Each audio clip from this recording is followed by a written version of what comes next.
আজকে আব্বুর আবদারে বানাচ্ছি ধনিয়া পাতা, কাঁচামরিচ, কাসুন্দি দিয়ে ঝাল ঝাল কামরাঙা ভর্তা। আলহামদুলিল্লাহ আমাদের আম গাছে মুকুল চলে এসেছে, আর কিছুদিন বাকি, তারপরে কাঁচা আম ভর্তা, পাকা আম সবকিছু খাওয়া যাবে। তো আসসালামু আলাইকুম, কেমন আছেন আপনারা সবাই? আশা করছি আল্লাহর অশেষ রহমতে সবাই ভালো আছেন এবং সুস্থ আছেন। আজকে অফিস থেকে বাসায় আসার সময় আব্বু বলছিল আমি যেন একটা কাসুন্দি কিনে নেই। তার কারণ আব্বু নাকি আমার জন্য কিছু কামরাঙা পেড়ে রেখে এসেছে, আমি যেন সেগুলো বাসায় গিয়ে ভর্তা করি। এবার আমি রোদে বসে পড়লাম কামরাঙা ভর্তা বানানোর জন্য। বাবা মেয়ে মিলে খুব মজা করে খাবো, আর আম্মুকে অল্প একটু দিব। তো যাই হোক, এখানে আমি প্রথমেই কামরাঙাগুলোকে পাতলা পাতলা করে কেটে নিচ্ছি, আর এভাবে স্টারের মতো করে কাটলে আমার দেখতে ভীষণ কিউট লাগে। তো আজকে এই ভর্তাতে দিব হচ্ছে ধনিয়া পাতা আর কাঁচামরিচ। আব্বু বলছিল খুব ঝাল ঝাল করে বানাও, আর আমাদের গাছের কামরাঙাগুলো আমি আগেও বলেছি ভীষণ মিষ্টি। তো এই জন্য একটা টক ঝাল মিষ্টি ভাব দেওয়ার জন্য একটু বেশি করে ঝাল দিলাম। আর এখানে ধনিয়া পাতা একটু কম হয়ে গিয়েছিল, তাই আবার ক্ষেতের থেকে কিছু ধনিয়া পাতা তুলে নিলাম, সেগুলোকেও কুচি করে কেটে নিয়েছি।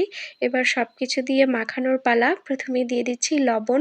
বিট লবণ আনলে একটু ভালো ছিল, কিন্তু তখন আর মনে ছিল না। এবার কাসুন্দি দিয়ে দিচ্ছি অল্প পরিমাণে।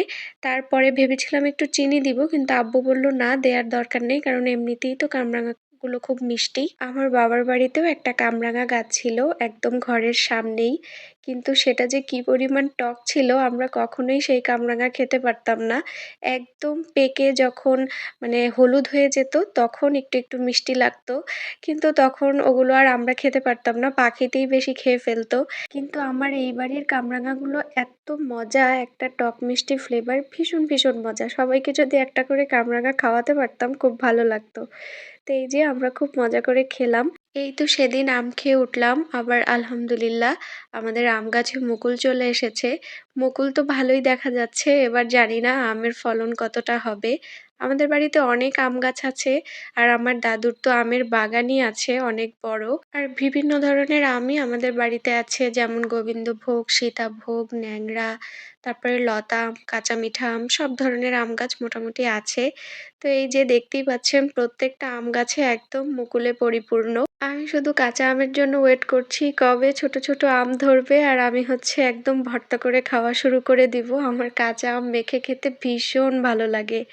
আর এখানে আব্বু দেখতেই পাচ্ছেন আমাদের এবার একদম লাউ খাওয়াবে ইচ্ছা মতন, এই জন্য এখানে মাচান দিয়ে নিচ্ছে। আজকেই লাউয়ের চারা কিনে নিয়ে আসবে, আম্মু আব্বুকে হেল্প করছিল।